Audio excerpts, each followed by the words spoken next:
All right, Brian called and said he's going to be about 10 or 15 minutes late, but I'm going to go ahead and call the meeting to order at 2:02 on the 12th day of July.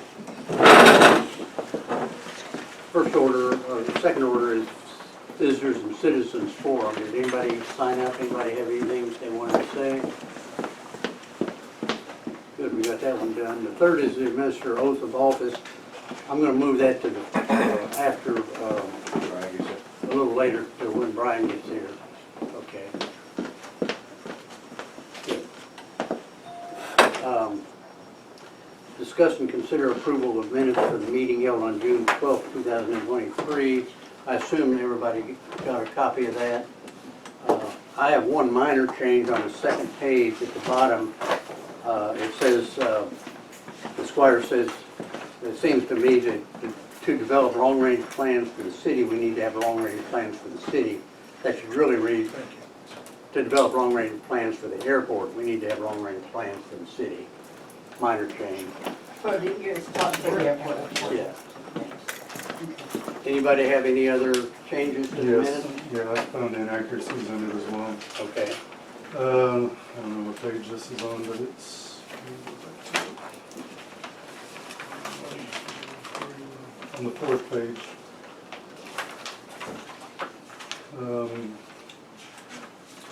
Talks about interim city administrator David Rodriguez explaining the Texas litigation, wanted us to make sure that we were all in line with the grants.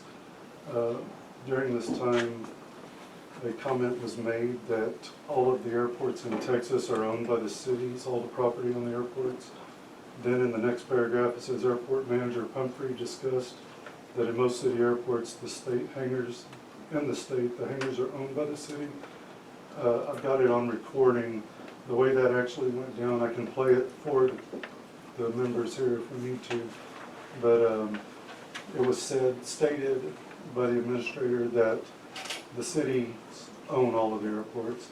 They then asked Vicki at that time, said, Vicki, what are the amount of airports that have the deal? And Vicki's response was about 50% of the airports in the state are have private hangars on them. So I move that be changed to read accurately to what was said. Yeah, okay, so, yeah, the interim city manager said, we're the only city that doesn't own the actual hangars, we only own the land. Airport manager Humphreys discussed that in most cities, airports in the state, the hangars are owned by the city. What we really need to say is that in about 50% of the airports. Instead of most city, we say about 50%. Okay. So there was a motion by me. Does that need a second to make those changes? No, when y'all do the motion to accept the minutes with the changes. with the corrections that y'all stated. Got anything else? Hey, Brian. Sorry I'm late. We That's had all right. half the Air Force in this week for reviews. Blame it on the traffic. You know, No, I Devine, like blaming the Air Force because they blame everything on me. downtown traffic. Right, well. Any other changes to the minutes? All right, I'll entertain a motion that we approve the minutes with the changes. Bill makes that motion. Greg seconds. All in favor? All opposed? No. All right, motion passes unanimously. Do we want to do the administer the oath of offices now? Yeah, Sure, before we get. Where we're legal, There we go. All right. won't be legal. We got name tags. What else would we want? I'm really impressed with that. That's not We had been wanting to, we had already everything ready, and I told her that we needed to send it off, and so she sent it off to get it done. good. All right. Okay, we're gonna do this all at one time. After I say aye, you state your individual name and you repeat after me. Raise your right hand. Okay, in the name and by the authority of the state of Texas, I do solemnly swear that I will faithfully execute I will faithfully execute execute the duties of the office of the Airport Advisory Board in the City of Devine, the duties of the office of the City Advisory Board of the City of Devine, of the State of Texas, of the State of Texas, and will to the best of my ability and will to the best of my ability preserve, protect, and defend the Constitution preserve, protect, and defend the Constitution and laws of the United States and laws of the United States and of this state, so and help me of this God. state, so help me God. And she'll have individual forms. Well, that's a whole lot of bills. The whole Constitution was born in this. Right, she voted. Too bad they don't go elsewhere. All right, well, moving on, I want to welcome Daniel Benson and Jim Haley from TxDOT. At our request, they graciously prepared a presentation giving ideas as how we can best utilize our airport and how TxDOT can assist us. Before I turn it over to them, I'd like to give a brief history of the situation so that everybody's on the same page. 5 years ago, 100% of the hangars were privately owned. We had a sleepy little airport that was well maintained. It was not self-sufficient, but the cost to the city was minimal. I believe the net cost was around $20,000 a year. Addressing this shortfall, the city was in the process of raising the rental rates as the leases became due. This all changed in November of 2018. Our airport manager received a letter from TxDOT stating that we had issues at the airport, thus threatening our current and future grants. About the same time, we received a phone call from TxDOT stating that if the situation is not fixed, TxDOT will suspend all of our current grants, our current grant of $600,000, and not only make us pay back our current grants, but our past ones as well. Over the next few years, in numerous meetings, the City Council decided that the best approach to getting control of the airport would be to own it in its entirety. This was also the suggestion of TxDOT. Today, the city owns all but 3 of the hangars, but we're $1 million in debt, and our cash flow is significantly higher than our income. I know we can't undo history, and hopefully Mr. Benson and Mr. Haley can let us know if we're still in jeopardy of losing our grants and what suggestions we can offer to achieve self-sufficiency. And with that ball, I throw it at you guys. Well, thank you for the invitation to be here today. I'm Daniel Benson with the airport planner with the Texas Department of Transportation. Can you speak up a little bit? Some of us are old and hey, even with hearing aids are hard to hear. I'm Daniel Benson, and I want to thank the board and everyone here for inviting TxDOT to participate. I'm an airport planner, and I cover the south region of Texas, and then have 47 airports assigned to my program. I'm Jim Halley, the Director of Airport Planning and Programming. I oversee all the planners as well as our compliance, environmental, the state aviation system plan, the strategic plan for the entire system, so 271 airports in our program. And yeah, we had a beautiful presentation for you guys, but I guess we're in the wrong building for being able to show that. So we can just speak off the cuff, speak to our points here. But it sounds like compliance and grant obligations are the main flavor of the day that everyone wants to hear about. No, I really just kind of wanted to present everybody, that this is our history and, what leads us to where we're at now. And I personally am very interested in your presentation and what we can do.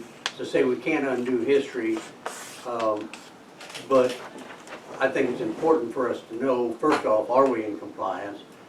Is there something that we still need to do to get in compliance? But more important is, where do we go from here? I mean, we can't get our $1 million back, I'm reasonably sure. I mean, you talked to Mike, right? I mean, you're going to know more about the compliance, I think. Yeah. So let me say that I just joined TxDOT Aviation in January after a 5-year hiatus. I spent 15 years in the aviation division prior to 2017, and have come back into this new role of planner So I don't know any of the history that transpired previously. I can, my understanding from the previous planner, who, Michael Van Fleet, who is now with the FAA, I had a conversation with him, and he indicated there was some issue with non-aeronautical use in one of the hangars that led to that person being, I guess, leaving the airport after their lease expired. So I'm not really sure what the history is, and I'm unfamiliar with the $1 million information that you just said.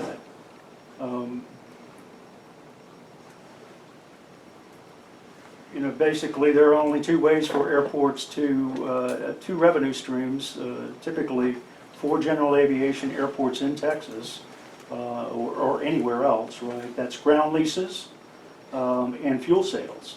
And so I have recently, very recently visited the airport, like this afternoon, for the very first time, and noticed that you have a brand new fuel system, you have a new lighting system, so you're well on the way of managing part of that revenue stream in the sale of fuel. So with respect to hangars, I don't know who owns what, which are those, but you're encouraged probably to have good leases.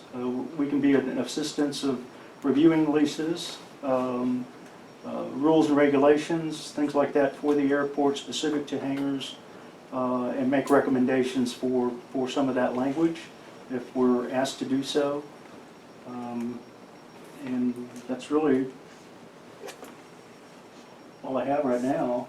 Yeah, Yeah, we get some questions. yeah, leases are key. You know, having a good lease and having that legal agreement is going to sit, because otherwise, you know, you might be in for a 40-year bad deal or 40 years of non-compliance. When we see that across the state, where an airport, a sponsor will enter into an agreement, and it's a non-compliant agreement, but they've executed it. So the other side, the private party, has no legal motive or incentive to get out of the agreement, but the airport sponsor is still, by federal obligations, required to stay compliant. So that lease, that agreement is the key to pretty much anything when it comes to these staying compliant with these leaseholds.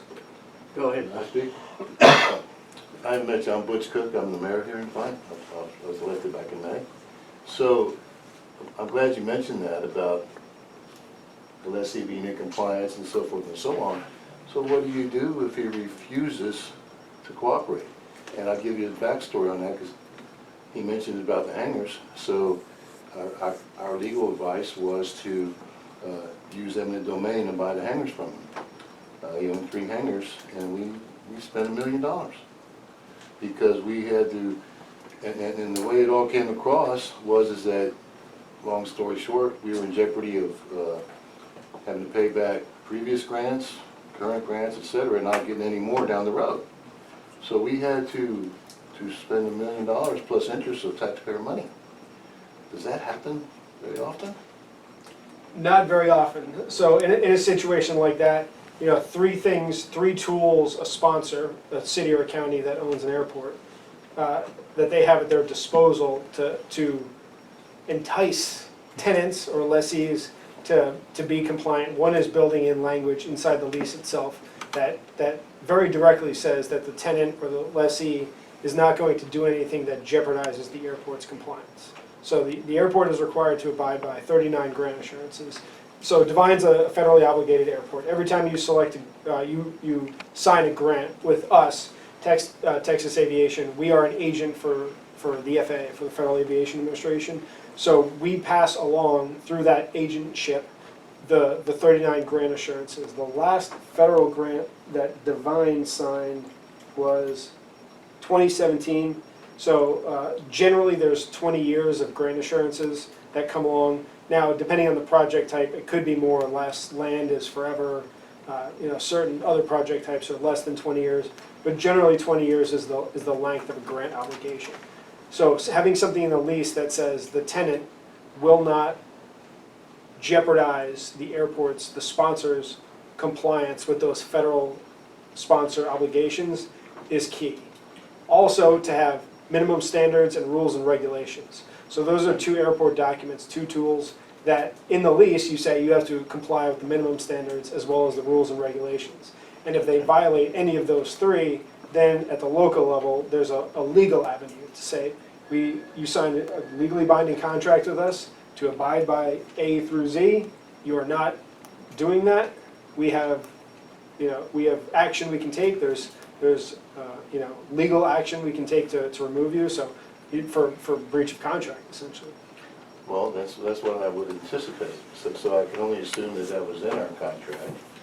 Obviously, I wasn't here back in 2018 and all that, but I can only assume that was in the contract. So if all those things are in the contract, right, and the tenant still refuses to says, hey, I'm not going anywhere, it's my hangar, I own it, okay?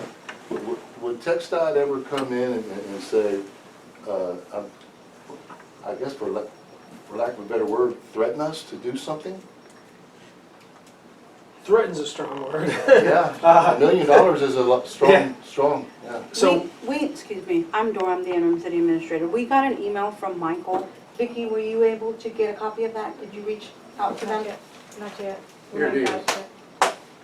Uh, That was hard. oh, yay. Somebody should ask me. So is that it? I think if this is the one, I'll let you read it. Let you read it and see. I think that may be it. I'm not So we sure. received a letter, and then that's what prompted our city attorney to have a meeting, to bring Michael down along with Vicki, to talk about, because it was strongly worded, in other words, if we didn't, we could be made to pay back the grants. And so that's when the attorney had the meeting, and then we approached council, and then that's when it was decided by council. I mean, we had no choice. I mean, we needed to do something. So in a situation like this, and this is revolving around the non-aeronautical use of hangars, FAA is big on that. They obviously want aeronautical things, hangars, to be used for aeronautical purposes. They don't want, a car dealership to be storing cars or, RVs and things like that. So the thing with the grant assurances, though, is they're officially called sponsor assurances. They're not called airport assurances, because the FAA ultimately holds the governing body that owns and operates the airport as ultimately responsible. It's beyond just the airport. So it's the sponsor's responsibility to maintain compliance. It's not the tenant's responsibility, it's not the FAA's responsibility, it's not TxDOT's responsibility, and it's not any individual's responsibility. It's the sponsor. So in this case, the city of Devine.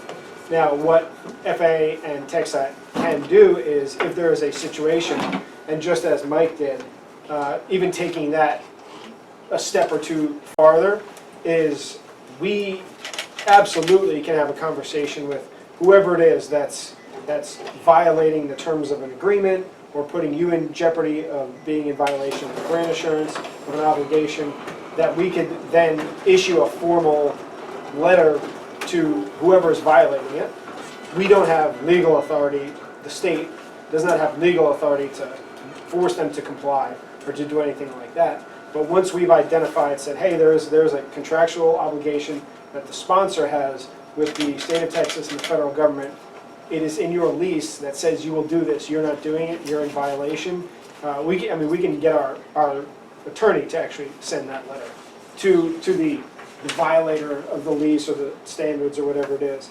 But then ultimately, it's the sponsor's responsibility to take all of that, and it's just like when you have an employee you're trying to file, right? The key is backup paperwork, document, right? So you want to document what's happening with that tenant, with that leaseholder, and get that letter from us, get that opinion from us. We can get the FAA down and say, this person is in violation of their lease or of the obligation, grant assurances, and then you've got the documentation of, oh, well, he did this, and he did that, and he did this, and he did that. And then at the local level, if there's a city attorney or an attorney you guys have on retainer, and you just say, hey, lawyer, go do your lawyer things, and really let them run with it at that point. And you do have, if the documentation is there, and the violations are documented, and they're they're proven, there is legal action you can take against a tenant. Okay. It's not a fun process, I'm telling you Is right now. that, It is. however, dependent on the lease language in the first place? Absolutely. Yeah. Yep, yes, Can, I'm can sorry. you guys provide us some examples of the appropriate language to put into these leases? And then, you know, that, we would then have that as a basis for anything we do from now on. Absolutely. Yep. Leases are, I mean, we run into situations where, you know, we have airports 20 years ago entered into really, really bad leases with really bad language, and they have absolutely no course of action with those tenants. They can run wild. I mean, it's that. So, okay, so we as a city, you could say, hey, you know, textile, we have this non-compliant customer, you know, and so forth and so on. We've tried everything we can, he absolutely refuses. Then you can have your lawyer send him paperwork, okay? Hopefully be a little bit more punch to it and get him to comply. But even then, there's still not much you can do yourself to force him to comply. Correct. Yep. That would be on you guys at the local level. Yeah, so, other than filing for breach, okay, like, so then if we would have filed for breach of contract on him, okay, would that have satisfied textile for the time being, or did he have to be completely removed? As long as you're making a good faith effort and you're moving in that direction. You know, there's another airport where the airport was trying to do everything, it was doing everything the right way. And we all saw it, you know, and it wasn't being as successful as quickly as we would have liked, but the sponsor was at least, they kept progressing towards a resolution. And because of legal challenges and all sorts of other things, it was gonna take a while. And we're not, despite being bureaucrats and you know, state and federal government employees, we're not machines. We're very understanding of the reality of some of these situations, so we're not inflexible in terms of being able to work with the sponsor, as long as the right steps are being taken and it's not just being brushed off. And that's what I would have assumed. And instead, we decided to borrow $1 million, just, you know, claim eminent domain, just to do it. Vicki, was this the only written threat we got? That I know of, yes, From Michael? from Michael. No, we got one more. We got one more? That's what I'm trying to find. There was another one. There was a more recent one. Oh, okay, that's the only one I saw. Yeah, no, there's another one that I'm trying to, but like I was telling the mayor, we had rack space and it crashed. Yeah. And so we're only able to get up to like somewhere in 2022, but we're not able to get all our emails, right? Correct. Everybody's emails. Once they crashed, I mean, we don't have access. So that's why I was hoping that they would have a file, I mean, I'm sure Michael had a file, that we could get his email of the currentest one that he sent us.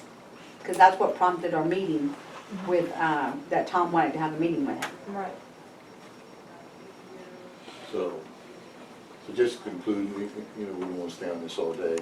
Okay, we really appreciate you coming down, for sure.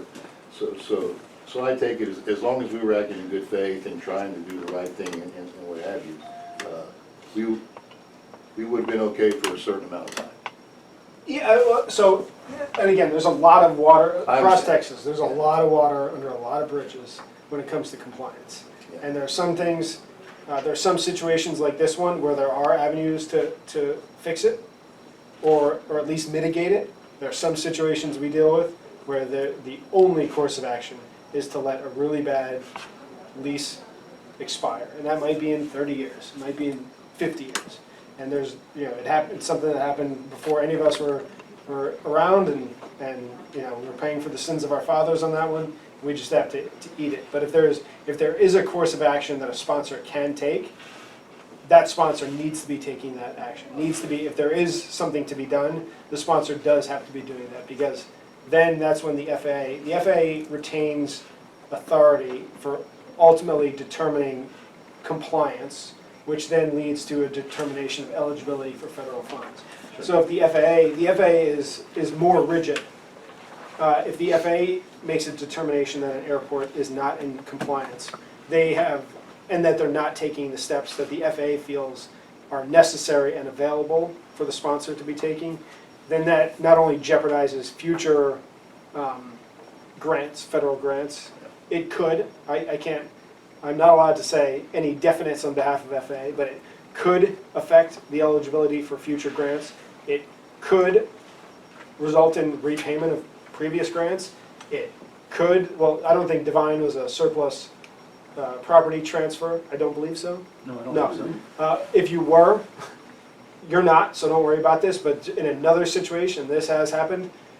If the federal government back in the 1940s donated the airport, the land and the facilities to the city, in each one of those deeds, there is a clause that says, if you don't do what we want, or you do something, you allow something we don't like, we'll take the airport back from you. And the federal government has done that in the past. Okay. It's That a doesn't reversionary. apply here. So in other words, those are just things that could happen, and weren't necessarily ready to drop the hammer on us at that time.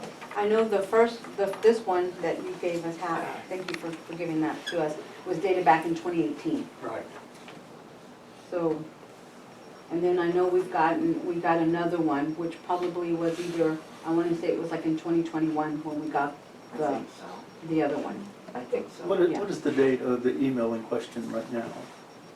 This one's dated 2018, but the other one that Michael sent us that prompted the meeting that our city attorney wanted to have with him because of the language was back in I want to say 2021. Sometime towards the end of 2021. That's the one that I'm trying to find that.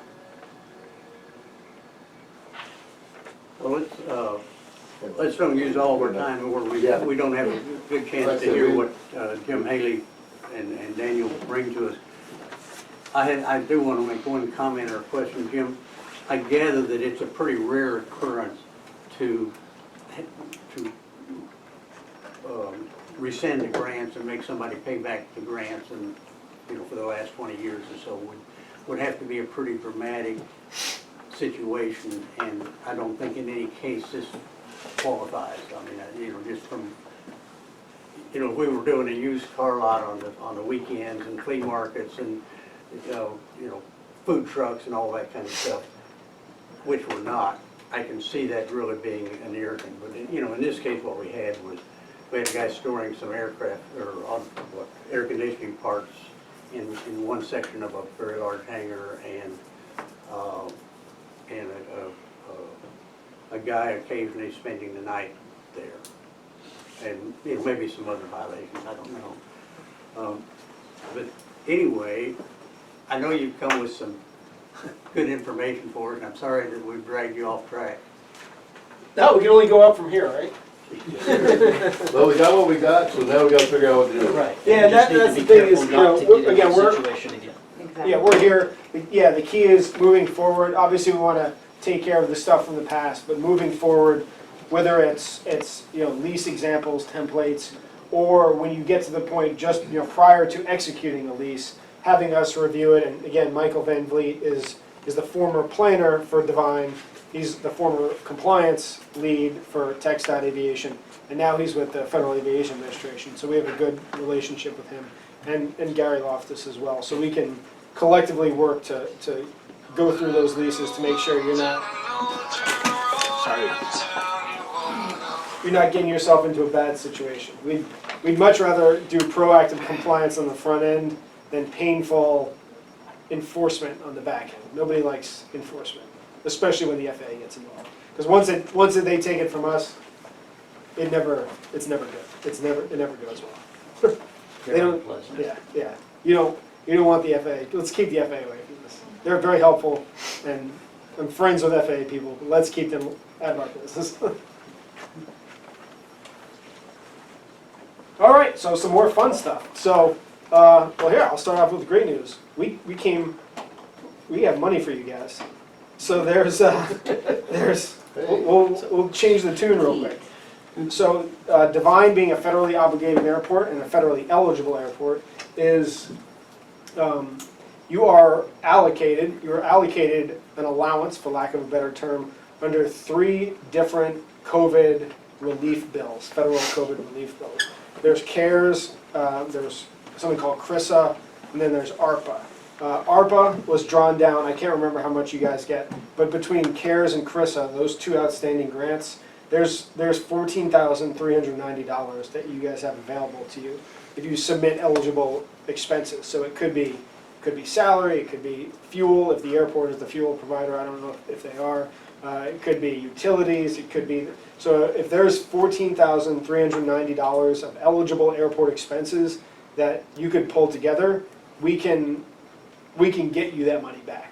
That CARES expires, we need to have that, again, CARES, there's $53.90 left on CARES.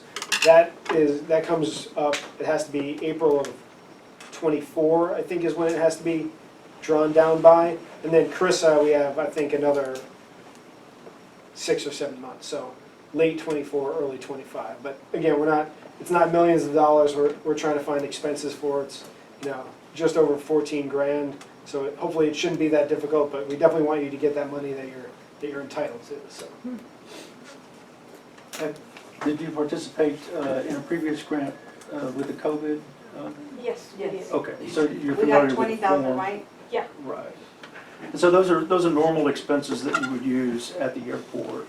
We used it for the fuel. pay- Yeah, to repay fuel that the city bought. Mhm. That's what we typically see that money being used for electricity, to keep the lights on. We typically see that. If you have city staff that goes out there and does regular maintenance work, you can apply their salary and their time to recoup that expense. So those are three of the most common uses of that extra federal money that became available through the COVID period. And if I can send that paperwork to you. It would include salaries, and then it would also include like the mowing services and maintenance and that kind of stuff. Yeah. Yeah, the only thing is it has to abide by certain eligibility requirements. So if you buy any kind of equipment or manufactured goods, it has to adhere to the FAA's Buy American standards, which is very difficult. Unless it's already on the list of approved items, I would not even, if it's not on the list, I wouldn't even try it, because it'll take years to get that approved, and the grants will be expired by then. But fuel and salary are the two easiest ones. Utilities, any expenses, it could be, the service for the AWAS, it could be any of that stuff. The smaller the receipts get, the smaller the invoices get, the harder and more time consuming it is. So things like a $20,000, shipment of fuel, boom, we can knock it out in one. So How about a maintenance contract? maintenance contracts are eligible. Yep, if there's as long as it's Jim's maintenance and I do maintenance for everything in the city. As long as there's a line item that breaks out what the airport is, that account 123 is the airport, and it's $1,000 a month, and then as long as we can show that it's for the airport. Oh, okay. Yeah, and Vicki, what about what they wanted to do for the fuel farm work, to shield it from the sun, that, Yeah, we need to get a cover to shield the card reader, because the sun is killing us down here. And would something like that qualify? If it was built, say out of materials and stuff? So if it's under $2,500, it doesn't have to adhere to the Buy American, so there's a micro purchase waiver of Okay, $2,500. Otherwise, if it was over $2,500, it would have to be Buy American. okay. But it would qualify. Yep, that's an eligible airport expense. okay. It's anything, if there's debt service for anything that's related to the airport, we can pay that off. If you do salary, the benefits as well, so if, the city's contribution towards healthcare and retirement, that's all part of salary, that's all eligible as well. Great. Well, I think we can, You could just, we can kill that 14,000. 14,390, just give Vicki a $14,000 bonus. Yeah. I mean, that's easy enough for me. I support that. So that's extra money that was put towards our federal airports in Texas and across the country. But the airport is also eligible for what we like to think of as an allowance, $150,000 of non-primary entitlement funding each year. And what we typically see airports do is to roll those years together into the 350 or 300, 450, 600,000, and use all that money at one time for a project like we might have done for the Yeah, that's lighting. what we've been doing, yeah. Yeah. Yes. So we are federally eligible, 150,000 per year, put towards projects. The difficult part that we have is that most projects aren't $150,000 at the airport. Some things are, but some things aren't. So the airports will typically try to roll a few years together and then apply that to a larger project. A paving project, for instance, rehabilitation, things like that. Yeah, we've done that for the runway, we've done that for the lighting, And Yes. we just did our lighting. yeah. And we also utilize the ramp grant too. So what I just handed out covers all of the different funding options. Daniel was mentioning especially that allowance, for lack of a better term, the non-primary entitlement. You guys are also up for a second allowance, the IIJA, the Infrastructure Investment and Jobs Act. So you guys are getting about $113,000 a year for 5 years for 22, 23, 24, 25. The allocations for 24 and 25 will change based on a national reclassification of airports. That's going to happen in 14 months. But for 23 and 24, you guys got $113,000 in IIJA, the Airport Improvement Grants, AIG. It's more sometimes referred to as BILL, the Bipartisan Infrastructure Law. So, but that is an allocation to you. That's non-competitive. As long as there's an eligible project to which we can apply those funds, it's yours. It can't be taken by another airport. It does have a 4-year shelf life, just like NPE, so you can roll 3 years into a fourth current year. So that would be, quick math, $452,000 is my math. Is that 4 times 113-ish? Ah, cool, I got it, nailed it. So that plus NPE, there's a lot of allowance you guys have available to you at any given time. So. But there is a local match required of 10%. Then there's state apportionment, so that's competitive. We get about $19 million a year for all 182 federally eligible airports in the state. So that works out to, on average, $104,000 per airport per year. But that's not an allocation, that's not an allowance, that's competitive. So the 182 federally eligible airports compete for that $19 million based on national priorities, special considerations, needs of the airport, things like that. So there's an art and a science to how that money is allocated to projects in any given year. But there's that. And then obviously there's RAMP. You're familiar with RAMP and using those funds. This sheet that I gave everybody, it goes into detail about each one of these different funding sources, and then provides resources, links if you want to read even more about it. If you're having trouble sleeping one night and you want to read a 382-page document on federal funding, I've included that link. It'll put you to sleep real quick. It'll solve insomnia. So, but these would be all the programs, the federal funding programs for which you guys are eligible. Thank you. And thank you very much. One of our issues is we have a lot of empty hangars now. We acquired one large hangar that's 17,000 square feet, and then 2 others hangars that are about 5,000, 25. 2,500 each. 2,500 each, and we've discussed it back and forth. One of the issues seems to be we don't have enough parking, and that was, I think, one of the things we were hoping that we would get a little guidance from you folks is that, hey, look, we've looked at the airport and we see what these hangars are. Here's some suggestions that you might use for these hangars.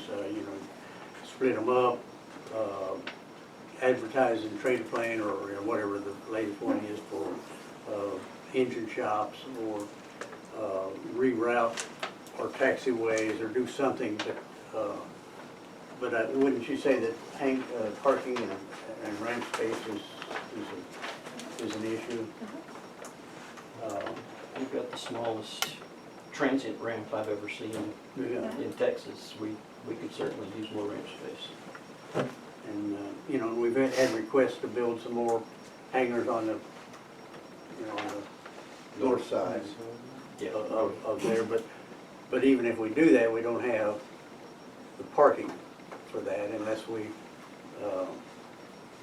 you know, tear down a hangar or move some stuff and, you know, reroute the taxiways and, you know, that, we could use some guidance in that area also. Yeah, can these, The way these that I would grants- suggest that the airport might try to address that is through the process of updating the airport layout plan. Our last layout plan might be more than 15 years old. I believe it's from 2004, maybe. I don't have that on top of my head, but that's what we use in Austin, and really to sort of meet airport standards in terms of separation between buildings, between the runway and taxiway, between or areas where you're parking. So an update to the layout plan would be a valuable tool for the airport. And it could give us some ideas about where that next hangar might go, how to lay out a functional space so that traffic can come in, fuel up. It's self-serve fuel, right? Right now, it looks like if a plane pulls up right now and there's another airplane parked at the tie-down, you're pushing yourself back out before you can taxi around. I've helped So many ideally, we push want to be able to have a flow of traffic in and out of the fuel area that isn't compromised by parked aircraft or automobiles, for that matter. I thought we had a survey done that laid out all the hangars and all that when David bought it from Curly. Because I remember there was some discussion as to, you know, in fact, we redrew the 100,000 square feet that Curly had so that it avoided the overhang of my hangar. So wouldn't that be the airport layout there? No, they're looking at a larger layout that has not only that, but more information of where everything is going. Long-term plan. Yeah, We call it's it the airport basically- Yeah, well, that would layout be part of That's our part of long-term the plan plan, yeah. that we're looking That's at. where it shows into where, I think on the one he's talking about, it actually shows a 5,000-foot runway in years, you know, in the future. Okay. So, and it's a nice big thick layout of everything. So how do we do that? It sounds like we need to update one. Yeah, how do we do that? Well, it's a pretty simple process that the TxDOT has, and it's really through a letter of interest to us, addressed to Jim, indicating your desire to participate in a grant that would involve airport layout plan, perhaps with a narrative report that gives you sort of an idea of where you fit in relationship to other airports. If you all are pilots, and I suspect that most of us are here in this room, at least sitting at that board, at that table, you know, you're in competition with other airports, and in terms of fuel, in terms of your lease rates, in terms of convenience, how to get in and out of town. The trip doesn't stop at the airport for most people who want to do business in Devine. They're going to need to go into town, do their business, and come back in, get in their airplane, and maybe go somewhere else. But you are in competition with other airports. And having facilities that people want to come to, maybe a pilot's lounge. We see in South Texas, the airports that I have visited, trying to catch up on my newest 47 assignments, where we are turning even a simple pilot's lounge to get out of the rain, to get out of the heat, that has air conditioning, has place for a pilot to go in, take a bathroom break. You know, those kinds of things are future plans, should be on the future plan for the airport, because if you don't have those, somebody else does, and that pilot may want to go somewhere else. And most of our airports in Texas are 20, 30 miles apart. And so if they can get in to another airport and simply drive over and do business in Medina County and have those conveniences somewhere else, then perhaps you're going to lose in that competition. So I would suggest that the layout plan with perhaps a narrative report that sort of describes some of these things would be useful for the airport this time, if you don't have one already. I think all we have is what you said. A very, very old one. Yeah. That's a benefit to land somewhere when it's 100 degrees outside and get some air conditioning before after you fuel it up, just to take a break. Cold And a glass of cold water. Coke or whatever. Yeah. Something. Yeah, That was a just- big priority. And maybe, We built a No porta potties. Yeah, yeah, toilets that flush, and once we built it, then the local Coke people put a Coke machine in because they wanted the revenue. And so, you know, our pilot's lounge just blossomed into something where suddenly we were then having pancake breakfasts for the Boy Scouts and things like that. It was a draw. People became interested in the airport that hadn't even heard it was there. And that's something, so we have a lot of state money we can allocate right now. Getting a planning study, an ALP, or even an ALP with narrative is something we could get initiated as soon as you guys had the local match. I mean, we could get that, you know, immediately. Well, September 1st, once we get the money. Immediately, it's defined by government, beginning of the year. But, I mean, we could start at least preparing for it. We couldn't execute a grant until September 1st, but we can do all of the preparation for it, starting. And Jim, to do that, to initiate that, we just send you a letter, or what? Is that something that the council and the mayor would have to approve, and then the mayor would sign some kind of a letter for y'all? So by state administrative code, it says it's supposed to be accompanied by a resolution stating you have the local funds and all that other stuff. I've in 3 years, I've never seen an Yeah, that LOI had to be accompanied by council. a resolution. You know, if you know, whether it's Vicky, if she has the authority to, or if it's the mayor, or anybody, you know, anyone who has authority to make that statement on behalf of the city, to, you know, we can get it rolling. And again, we need we need that local match. If we're gonna be agent for that project, which 99 times out of 100, we're agent for our airport's projects, that we would need that local match prior to executing the grant and bringing it to commission and all that. Once again, could you provide us some examples of, you know, letters that, I mean, I assume that would be within the public record? Yep, so we have one of these is how do I request a project? Oh, there we go. So we'll send that to you, but for something as Outstanding. simple as this, I mean, it could be as easy as Vicky sending Daniel an email that says, we'd like to update our ALP. Oh, okay. Well, that's easy. Probably We need can to- do that. I mean, yeah. More typically, it's the city administrator or the mayor who has that authority to do that for the city. And not that, I don't think that the city wants to assign that to an airport manager. In some cases, the airport manager, you know, just might not follow through, but we really need to have that from the city or the city council or the mayor directly. At some point in the process, before the grant is issued, we would require a resolution from the city council in support of the project. You don't have sample resolutions? Yes. And how much is the match? It's 10%. Typical ALP is about 150. 150 for straight ALP. These 150 what? 150,000. Okay. Yeah. Throw zeros on The there. state doesn't work in dollars. Neither do the engineers. Well, yeah, I work for, you know, government Need the engineers. 10% match That'd be on that. millions, not Right. thousands.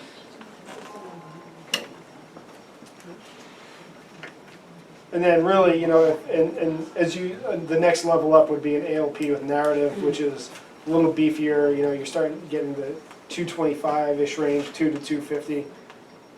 But it's really how much does the city want to invest from the local match at that 10%. We can tailor the planning project around what you guys are able and willing to come up with. That's one of the good things about planning projects is we have the flexibility to build it into what's financially comfortable for everybody.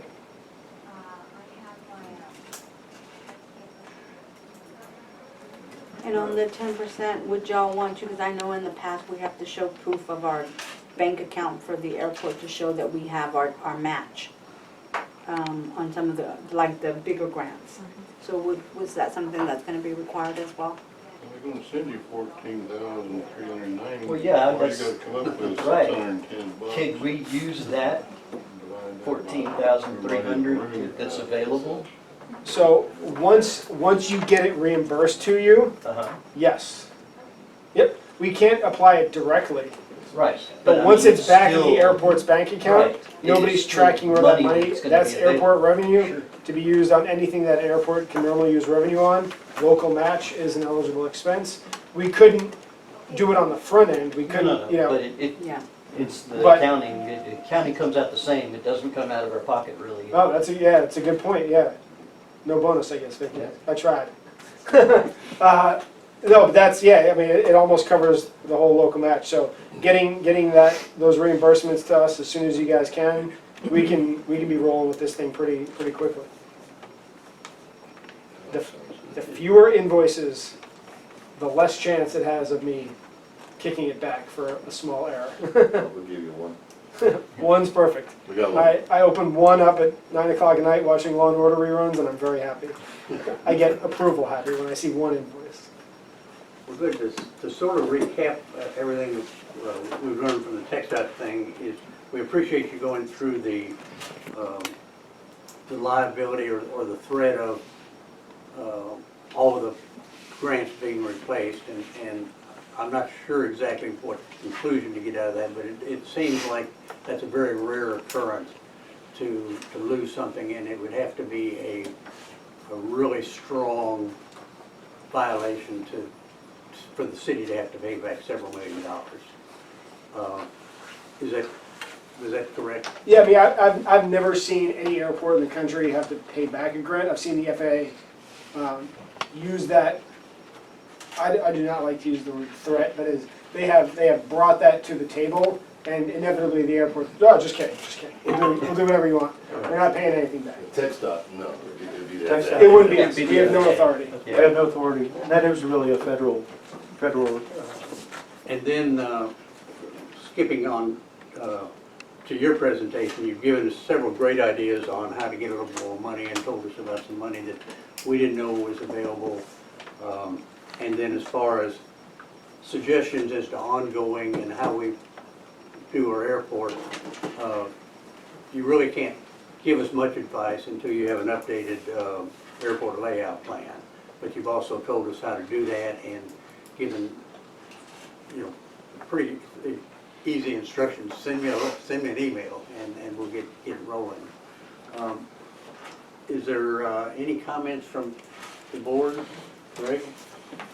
I think they can give us a sample of a good lease that any of the new tenants that are wanting to build hangars, make sure at least started out in the right direction. Yeah, we need to have that language. I also, and it just so happens, just finished signing we revamped the leases in Bishop a while back for just that reason, and I've got a copy of my brand new one that I just had to sign and send back, so Well, we I got redid that as well. we But I'd like redid to the- see the TxDOT. We redid the leases Back in 2010. about in 2010. Oh, Yeah. is it that old? Is that all? I think they're dated 09. Huh? Weren't they dated 2009? Is it 09? Yeah. It's 09 or 2010, Yeah. one of Okay, those. so Yeah. it's time to review them. Yeah. We should get whatever the most up-to-date language there is. Well, let's look at yours and get Tom involved and, get that in. And I assume, Jim, that we could send you a sample of what our lease is, and you could maybe give us some thoughts on it, or? Absolutely. Okay, well, let's do that. Let's look at our lease and look at Bishop's lease and get with Tom, see if we want to make any changes and send them up to Jim. Yeah, and there's some templates, so again, we'll send you some links If you here. would, There's yeah. some templates out there, some industry standard that, no need to reinvent the wheel. the stronger it is, the less likelihood we're gonna get into another situation anytime in the future where we're having to spend $1 million. Bill? In that case, it doesn't seem like it would have mattered. That's about my questions. Okay. Vicki? Any further comments? Chris? I don't think so. Brian? Well, I really appreciate the help we've gotten today. Do you have anything you'd like to add? No, I mean, just make sure we covered the funding thing. Daniel, great idea with the ALP update. That's gonna give us the roadmap or the flight plan for the future. And then we'll be able to take those projects that are identified and look at the justification, the eligibility program for appropriate years when it's comfortable for both of us, the city and the state, to be able to do that financially. And we'll have our marching orders. We'll be able to start moving forward. That will give us Mayor the Cook? ongoing plan that you had requested. Well, yeah, so we recently been approached about a current tenant that would like to build his own hangar. Okay, same thing there. So is there any drawbacks to allow a new hangar to be built that's not owned by us? And it would be a land lease. Right. Yes. Yep. So as long as you have that good land lease agreement and then the agreement with him or her to again maintain that compliance, adhere to minimum standards and rules and regulations, and then again making sure that you're inspecting that, you're checking it, Right. that you're documenting any shortcomings with adhering to those. So as far as, in our talks, I've heard all this about the city must get control of the airport, so I guess that's a rather broad term. So, because the argument made would have been, well, how can we control more of the airport if we're gonna allow another private hangar to be built? I personally have no problem with him building a private hangar, but we just wanna make sure that it's not gonna get us in jeopardy later on down the road. But like you said, as long as we have the right language in the lease and all that, we'll probably be protected. Right? Yeah, that's completely allowable thing, is to do a Perfect. land Okay. lease, a ground lease, and let a private, Okay. whether it's an individual or corporation, do the vertical on their own, and then it reverts back to the airport at the end of the lease. So Gotcha. the physical improvements revert back to the airport. Okay. But that's all in these templates we can send. Perfect, right. Okay, so then the big question for me, which is really why this is all, the board got together, we got them all, these are some really smart guys, a lot smarter than I am. But if you were in possession of a 17,000 square foot hangar, okay, and that's just the ground floor, okay? How would you promote it? How would you market it? What would you do with it? So I can tell you what we've seen and this is for the record, not Jim Halley's personal opinion, Okay. but no, things we've seen at other, community hangars are pretty popular, where it's essentially shared space. Some airports will they essentially have a homeowners association, for lack of a better term, where an organization takes control of the whole thing, and they're responsible for filling it and, subleasing and all that. Sometimes we have airports who maintain complete control over who's in it, and, hey, Bob gets this 20 by 20 section, and, Carol gets this 20 by 20 section, and this is yours, and they manage it themselves. But, community hangar for a big box hangar, unless you've got, some jets wanting to come in here and base here, using it as that shared, flat, studio type, like a studio apartment where, Yeah, there's another sub-level. It's not across the whole thing, but it's part of. yeah, so community hangars is definitely one way to do it. Obviously if, some guy has 3 jets he wants to bring here, that would be huge, but, perhaps not. So that community hangar, that shared space, with common use, ability to bring aircraft in and take them out, not obstructing the hangar doors and things like that. Gotcha. The community hangar approach is pretty good. We see airports, I couldn't even tell you how many, a lot of our airports have those community It's hangars. popular. It gives people a way to get away on the weekend, and they, you have a whole group of guys Sure. that all have, each one have their airplane in there, and Well, becomes a little club, yeah. basically. Well, the appraisal that was used in the transaction, okay, And obviously the money that was paid, the worth of the building, it was projected that you should be able to get 40 cents a square foot, which would be $7,000 a month.